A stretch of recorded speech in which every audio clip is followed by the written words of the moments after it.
Exclusive muna kapanayam ng GMA News ang aktor na si Baron Geisler kaugnay sa reklamong pananakit ng kanyang kapitbahay. Umapela ng pangunawa sa publiko si Baron na umaming nakaranas ng depresyon. Darito ang exclusive report ni Katrina Son.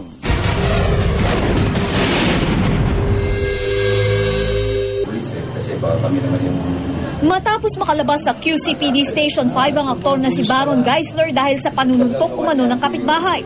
Masama pa raw ang pakiramdam niya. Hindi lang daw kasi pisikal na sakit ng ulo ang nararamdaman kundi pati emosyonal dahil daw sa sama ng loob sa agarang panghuhusga sa kanya ng mga tao. Ipinakita rin ni Baron sa GMA News ang mga sugat na natamo niya sa insidente pati ang mga sugat sa di umano'y pambubugbog sa kanya ng kapwa preso sa detention cell. Naupakan pa ako sa loob ng kulungan tinakal ako, kumbaga. Inamin ni Baron na matagal-tagal na rin daw ang kanyang depression at nauwi ito sa self-medication. Pansamantala niya kasing itinigil ang pagpapatingin sa kanyang doktor nang maganda na raw ang mga nangyayari sa kanyang buhay. A little depressed lang. For the past few, kailangan ko talagang magpatingin ulit sa doctor ko kasi it's been a while. Naging overconfident ako dahil parang everything naging positive. But lately, naging overconfident nga ako dahil hindi na ako pumunta dun sa doctor. Yun pala, nagkamali ako.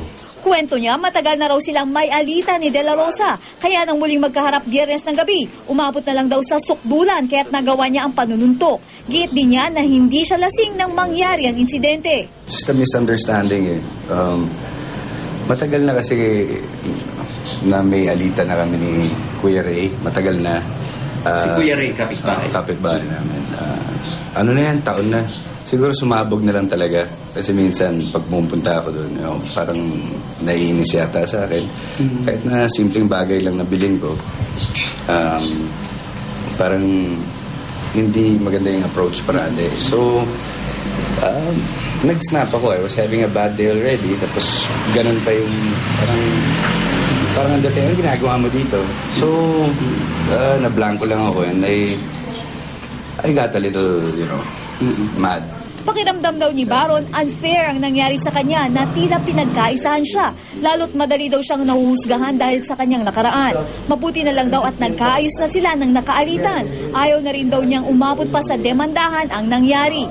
Pinipilit na rin daw niyang baguhin ang takbo ng kanyang buhay kaya nakikiusap siya sa publiko na sana ay intindihin siya at bigyan siya ng pagkakataong gawin ito. Nilinaw naman ng desk officer on duty ng gabing itinulong si Baron na wala raw pananakit na naganap sa aktor habang nakakulong ito. Pero dito po sa amin, wala pong katotohanan yung sinasabi niya na binugbog po siya ng mga preso. Bukod po sa kilala siya, saka pinotektahan din po siya sa loob. Kung tutuusin raw ay nagtulong-tulong pa ang mga preso para di makuhanan ng anumang video o letrato ng media ang aktor. Samantala, ang kapitbahay na sinuntok umano ni Baron na si Raimundo De La Rosa, di raw sanay na may kaalitan. Kaya naman ang pinuntahan raw siya ng tiyahin ng aktor para makipag-usap na ayusin na lamang ang nangyaring insidente. Pumayag na raw ito. Ako naman po, tao lang. Naiintindihan ko po kung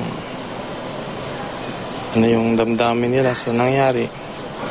At magkapitbahay po kami, kaya nagdesisyon po ako na wag na lang po ituloy yung kasi ayoko rin po ng magulo. Kahit masama pa raw ang loob, nakita raw niya na bukal sa loob ang paghingi ng aktor ng tawad sa kanya.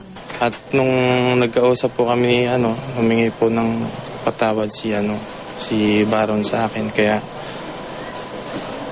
hindi ko na po itinuloy yung kaso. Mas panatag na raw ang kalooban niya at ng kanyang asawa dahil naayos agad ang insidente. Para sa Unang Balita, Katrina Son reporting.